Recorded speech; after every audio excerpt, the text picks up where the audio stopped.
Catherine has been in a relationship with Michael for 9 months, and Michael is beginning to understand he's not in a relationship with a person. He's in a relationship with a collection of opinions and principles that occasionally occupies a woman's body. At dinner tonight, Michael tries to talk about his day. He had a difficult interaction with his boss that left him feeling undervalued. He's seeking emotional connection, wanting Catherine to understand how he feels. Catherine hears his story and immediately begins analyzing what he did wrong. He should have been more assertive. He should have documented his contributions better. He should have pushed back on his boss's criticism. These might be valid points, but Michael wasn't asking for strategic advice. He was asking to be emotionally met, to have his feelings acknowledged, to experience relationship. Catherine can't provide that because she has no access to the feeling function. She only has the animus, which turns everything into a problem to be solved or a debate to be won. Michael says with growing frustration that he doesn't need solutions. He needs support. Catherine is genuinely confused by this distinction. What's the difference between support and solutions? If she's helping him fix the problem, isn't that the ultimate support? She has no capacity to understand that emotional support exists as its own dimension, separate from problem solving. The animus sees all problems as intellectual challenges requiring logical solutions. The idea that someone might just need to be heard and validated without any problem solving is incomprehensible to her. Later that night, Michael tries to create emotional intimacy. He tells Catherine he loves her, looking for reciprocal emotional expression and connection. Catherine responds with, "I know," and returns to reading her book. Michael is wounded by this response, but Catherine doesn't understand why. She's acknowledged his statement. What more is required? She has no ego to recognize that "I love you" is a relational bid requiring emotional reciprocity, no feeling function to generate the warmth that would constitute appropriate response. When they're physically intimate, Catherine approaches sex the way the animus approaches everything, as a task to be completed efficiently.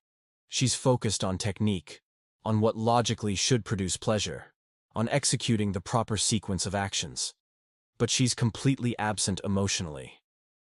Michael feels like he's having sex with a robot following a program, rather than connecting with another human being. The animus-possessed woman has no access to eros, to the surrendering and merging that makes intimacy intimate. She just has performance and competence. Afterward, Michael tries to express that he feels emotionally disconnected from her. Catherine immediately becomes defensive, but not in the way someone with shadow might become hostile. She becomes intellectually defensive.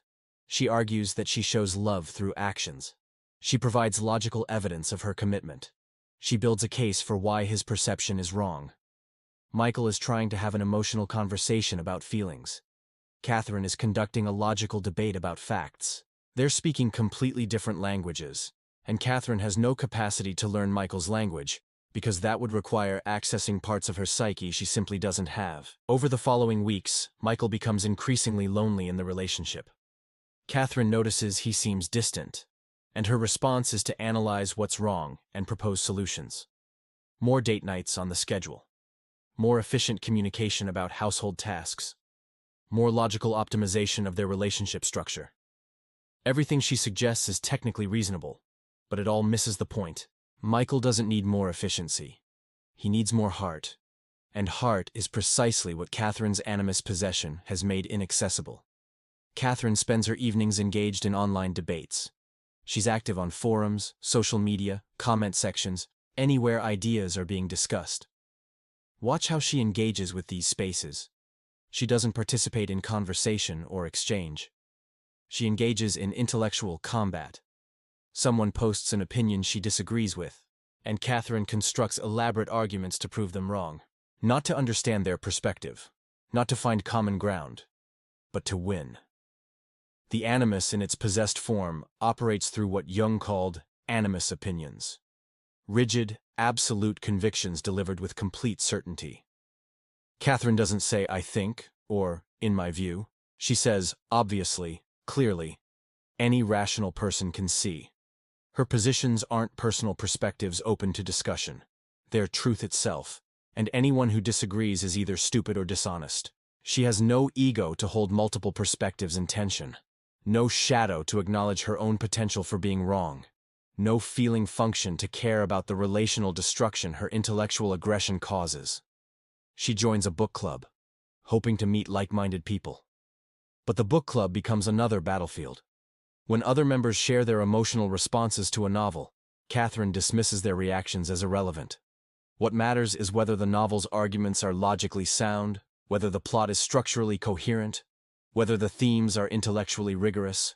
When someone says a book made them feel deeply, Catherine responds with, "But was it actually well written?" She can't understand that emotional impact is its own form of value, separate from intellectual merit. Other book club members begin to dread Catherine's participation. She dominates every discussion, shoots down every subjective response, turns every conversation into a debate she needs to win. When she's eventually asked to leave the group, she's genuinely outraged.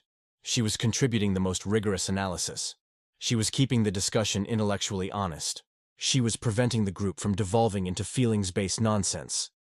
She has no capacity to recognize that she's made the group unbearable because she's operating purely through animus, without any balancing structures. Catherine considers herself an intellectual, someone who values truth and rational discourse above all else. But Jung warned that the animus-possessed woman doesn't actually have a relationship with genuine logos. She has opinionated rigidity masquerading as rational thought. Real intellectual work requires flexibility, curiosity, willingness to be wrong, capacity to integrate multiple perspectives. Catherine has none of this because she has no ego to integrate complexity, no feeling function to maintain intellectual humility, no shadow to acknowledge her own potential limitations. She writes constantly, essays, blog posts, long arguments on social media. But her writing has a particular quality that reveals the animus possession. It's all assertion and argument, with no personal voice, no vulnerability, no acknowledgement of complexity or uncertainty. Every piece is absolutely certain, completely convinced of its own correctness, dismissive of alternative views. It's not real thinking, which requires doubt and exploration. It's animus pronouncement, rigid and dead, despite its logical precision. Michael ends the relationship after 9 months, telling Catherine he feels like he's living with a debate opponent rather than a partner. Catherine receives this feedback through the animus filter and translates it into, "He can't handle a woman who's intellectually rigorous. He wants someone who'll be soft and accommodating. He's threatened by my strength." She has no capacity to understand that intellectual rigor and emotional presence aren't opposites. That true strength includes the ability to be vulnerable and relational. That refusing to access feeling isn't power, but limitation. Watch Catherine in the weeks following the breakup. She doesn't grieve the way someone with an integrated psyche might grieve. She doesn't cry, doesn't feel the sadness, doesn't mourn the loss of connection. Instead, she analyzes what went wrong with the relationship like it's a failed project. She makes lists of Michael's inadequacies, builds arguments for why they were incompatible, constructs a logical case for why the breakup was inevitable and probably for the best. The animus protects her from feeling by turning everything into intellectual content. Her friends try to offer support, but supporting Catherine is nearly impossible. When they express sympathy, she argues that sympathy isn't necessary because the breakup was logical. When they acknowledge it must be painful, she insists she's fine and changes the subject to some political debate or intellectual topic. When they try to just be present with her emotionally, she becomes uncomfortable and restless, needing to fill the space with ideas and arguments, rather than simply being with feeling. One by one, her friendships erode. Her friend Lisa tries to talk to her about Lisa's own relationship struggles, and Catherine immediately launches into analysis and advice. Lisa says she doesn't want advice, she just wants someone to listen. Catherine becomes frustrated. What's the point of listening if you're not going to help solve the problem? She has no access to the understanding that listening itself is help, that presence itself is support, that relationship doesn't always require solutions. Catherine's family has learned to keep interactions superficial because any deeper conversation becomes a debate. Her mother mentions she's worried about Catherine's isolation, and Catherine responds with logical arguments for why solitude is valuable, and why her mother's concern is based on outdated social expectations. Her sister tries to talk about emotional struggles, and Catherine dismisses them as products of not thinking clearly enough. The animus-possessed woman cannot access compassion because compassion requires feeling, and feeling is the function she's lost completely. She sits alone in her apartment on a Saturday night, and she doesn't experience this as loneliness because loneliness is a feeling. She experiences it as everyone else being intellectually inadequate or emotionally weak. She's surrounded by people who can't handle honest debate, who need their feelings constantly validated, who prioritize relationship over truth. She's right and they're all wrong. The animus provides her with absolute certainty that her isolation is everyone else's failure, not her own psychological incompleteness.